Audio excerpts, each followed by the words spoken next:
இந்த அருமையான விழாவிற்கு வருகை தந்திருக்கின்ற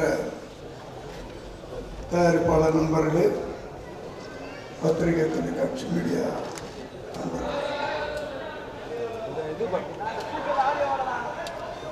வரலையா? ஓகேயா? எல்லோருக்கும் என்னுடைய மாலை வணக்கம்.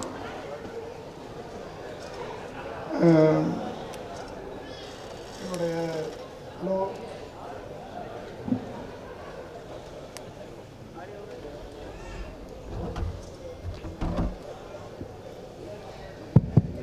நண்பர் சக்தி சிதம்பரம் அவர்கள் என்னுடைய நீண்ட நாள் நண்பர். ஆகவே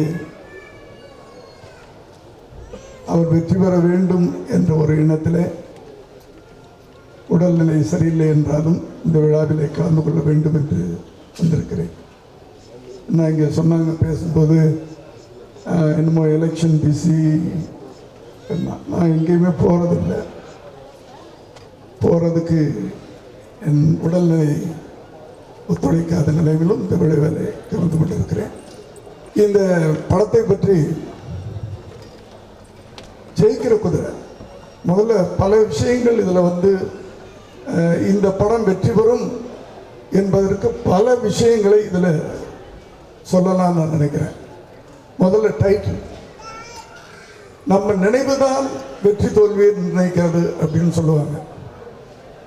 எண்ணம், நமது எண்ணம் தான் வெற்றி தோல்வியை நிர்ணயிக்கிறது என்று நான் நினைப்பது. நம்ம ஜெயிக்கிறோம்னு நினைச்சா ஜெயிக்கிறோம், ஜெயிப்போமான்னு நினைச்சா கொஞ்சம் டவுட். அதான் அதில் ஒரு டயலாக்கு நண்பர் ஹீரோ ஜீவன் அவர்கள் வாயால் ஒரு டயலாக் சொல்ல வச்சிருக்கிறார். ரொம்ப நல்ல விஷயம். கடவுளை நம்புறவன் இல்லை, கடவுளை நம்புறவன் என்னது நம்பிக்கை. கடவுளை மட்டும் நம்பினா அது மூட நம்பிக்கை. அதே மனுஷன் தன்னையே நம்பினா அது தன்னம்பிக்கை. தன்னம்பிக்கை இருக்கிறவன் நிச்சயமா ஜெயிப்பான். அந்த விஷயம் அது முதல்ல ஒரு தன்னம்பிக்கையோட ஒரு காரியத்தில் நிறங்கினோம்னா நிச்சயமா அது வெற்றியில தான் முடியும். அது ஒரு. அடுத்தது, அவர் இன்விடேஷனை பார்க்கும்போது எனக்கு வேடிக்கையாக இருந்துச்சு. அவர் எப்பவுமே நகைச்சுவையாக படங்களை மட்டும்தான் எடுப்பாருன்னா, அந்த இன்விடேஷன்லேயே ஜெயிக்கிற குதிரைங்கன்னு அட்டையில் ஒரு சில நடிகர்களை போட்டிருந்தாரு. நான் சொல்றது,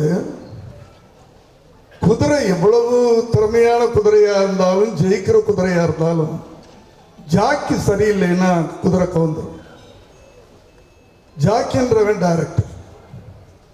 எவ்வளவு பெரிய நடிகர்களாக இருந்தாலும் இயக்குனர் சரியில்லைன்னா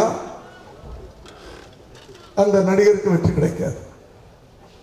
அதனால ஒரு குதிரை ஜெயிக்கிறதுக்கு முக்கியமானது ஜாக்கி.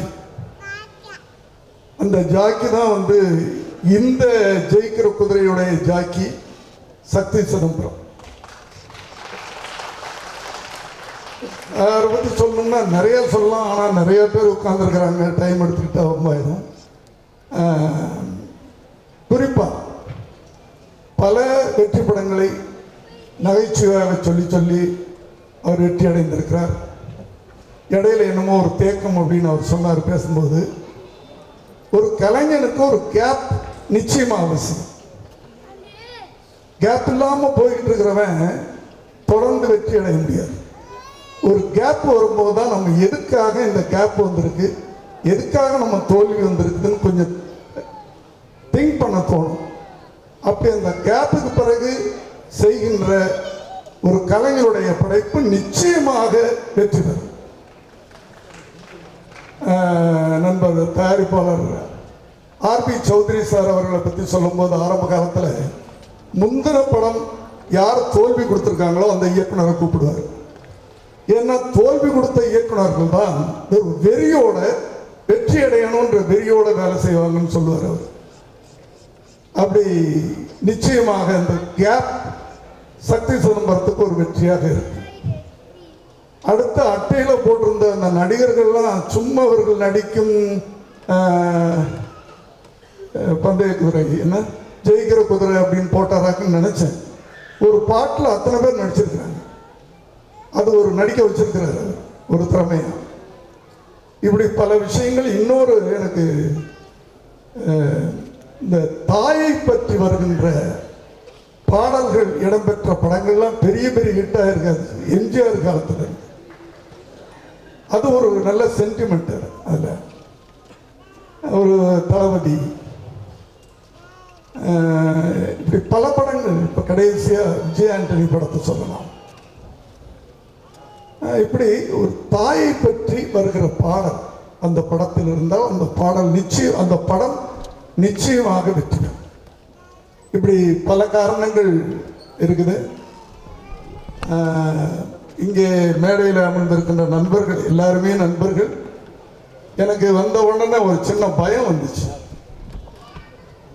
விஷாலையும் ஆரையாவும் பார்த்து சிரித்து கை கொடுக்கும்போது பத்திரிக்காரங்கள்லாம் என்னடா ஸ்டாலின் ஓபிஎஸ் கை கொடுத்துக்கிறாங்களே, சிரிச்சுக்கிறாங்க, இது எப்படிடா இது நடக்கக்கூடாது, தப்பாச்சு அப்படின்னு எழுதிடுவாங்கன்னு நினச்சேன். ஆனால் யாருமே நாங்கள் விரோதிகள் இல்லை, போட்டியாளர். அவங்க சர்வீஸ் பண்ணணும்னு வர்றாங்க, நாங்களும் சர்வீஸ் பண்ணணும்னு நிற்கிறோம். தேர்தல் முடிஞ்சு எலெக்ஷன் வந்த அடுத்த நிமிஷம் யார் வெற்றி அடைகிறார்களோ அவர்கள் பின்னால் நாங்கள் இருப்போம். நாங்கள் வெற்றி அடைந்தால் பின்னால் இதை ஒரு ஸ்போர்ட்டிவாக எடுத்துக்கணும் எல்லாரும். நாங்கள் திரும்ப திரும்ப சொன்னது என்ன, அது யாருமே எல்லாருமே தப்பாக எடுத்துக்கிட்டாங்க. யாரும் எலெக்ஷன் நிற்கக்கூடாது அப்படின்னு யாரையுமே நாங்கள் சொல்லலை. 5 வருஷத்துக்குள்ள ஒரு படம் எடுத்திருந்தால் கூட அவர்களில் தேர்தலில் நிற்பதற்கு தகுதி படைத்தவர்.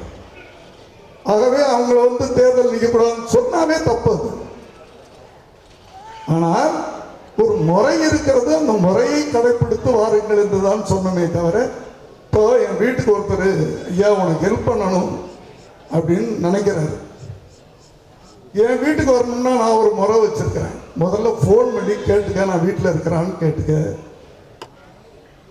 டைம் ஃபிக்ஸ் பண்ணிக்க,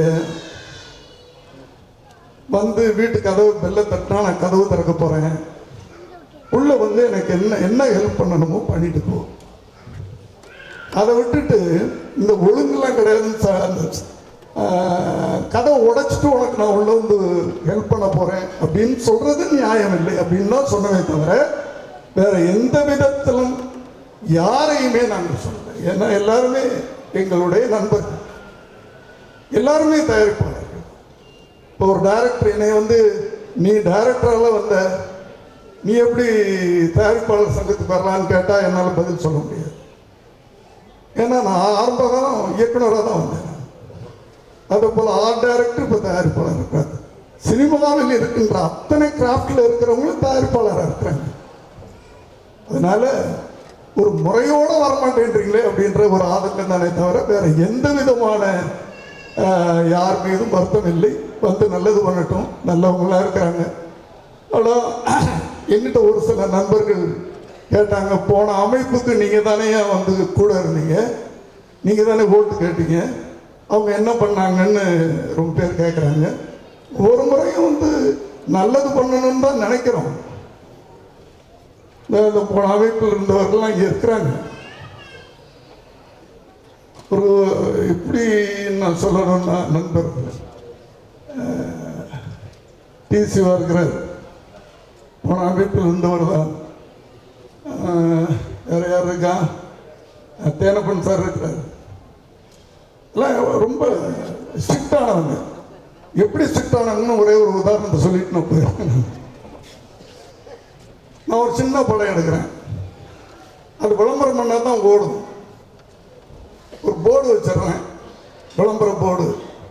அன்னைக்கு நைட்டே ஃபோன் பண்ணுவார் டிசிவா, சார் என்ன சார் போர்டு வைக்கக்கூடாதுன்னு சட்டம் வச்சிருக்கிறோம், நீங்கள் போர்டு வச்சிருக்கிறீங்க அப்படின்னு. அவ்வளோ ஸ்ட்ரிக்ட். ஆனால் அதே வானத்தில் விளம்பரம் பண்ணுறவங்களெல்லாம் விட்டுருவார்.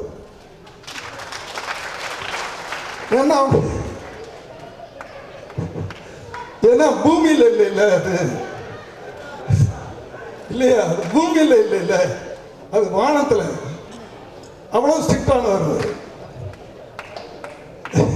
இல்ல. பதில் இதெல்லாம் ஜாலியாக தான் சார் பேசிக்கிறோம், ஒண்ணுமே இல்லை சார். நமக்குள்ள வந்து இப்போ அவங்கள பத்தி சொல்லும்போது வரேன் சார்னு சொன்னாங்களா? இல்ல நீங்க மட்டும் வரேன் சார்னு என்ன கத்தி எடுத்துட்டு வர போறீங்க? அதாவது என்ன அடிக்க வர மாதிரி வரேன் சார் என்னப்பா அது? அங்க பண்ற கட்ட பஞ்சாயத்து இங்கே பண்ற மாதிரி.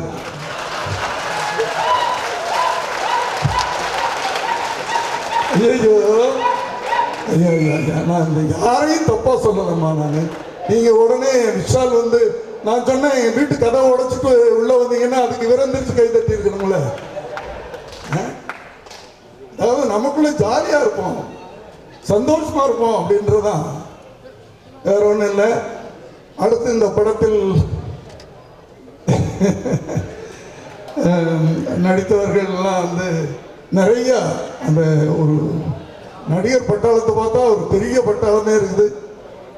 அடுத்து எனக்கு நெருங்கிய நண்பர் இந்த படத்தின் டிஓபி ஆஞ்சி ரொம்ப ரொம்ப திறமையானவர். எனக்கு ஒரு படம் பண்ணியிருக்கிறாரு.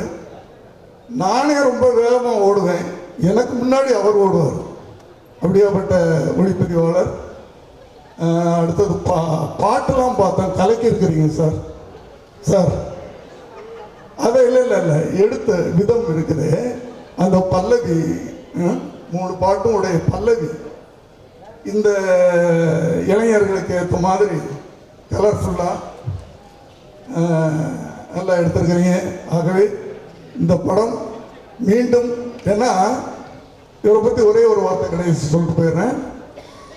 சார்லி சாப்ளின் நினைக்கிறேன் இல்லையா, தம்பி பிரபுதேவா வச்சு எடுத்த படம் 6 மொழிகளில் ரீமேக் ஆனது. கரெக்டா சார் நான் சொல்றது? இதுவரைக்கும் ஒரு படம் வெற்றியடைந்த ஒரு தமிழ் படம் 6 மொழிகளில் மொழி மாற்றம் இல்லை, டப்பிங் நான் சொல்லலை, ரீமேக் ஆனது இவருடைய படம் என்று நான் நினைக்கிறேன். அதே மாதிரி இந்த படம் வெற்றியடைய வேண்டும் என்று வாழ்த்தி நான் விடைபெறுகிறேன். எனக்கு பின்னாடி பதில் சொல்றவங்களெல்லாம் நான் பேப்பரில் படிச்சுக்கிறேன். என்ன வேணாலும் பதில் சொல்லுங்க. நான் வந்து எதுவுமே எல்லாத்தையுமே நான் வந்து ஸ்போர்ட்டிவாக எடுத்துக்கிறவன். அதனால் நீங்கள் நினைக்கிறதெல்லாம் சொல்லுங்க. ஆனால் இங்கே வந்திருக்கின்ற தயாரிப்பாளர்களுக்கு வேண்டுகோள், யார் யார் எந்த பதவியில் இருந்தால் சங்கத்துக்கு நல்லதென்று நினைக்கிறீர்களோ அப்படி நினைத்து நீங்கள் ஓட்டடியுங்கள். அவ்வளவுதான். நான் எனக்காக ஓட்டு கேட்கல, அவ்வளவுதான். நன்றி சார், நன்றி. அண்ட் எஸ்எஸ்சி சாரின் சார்பாக திரைப்பட குழுவிற்கு சால்வை அளித்து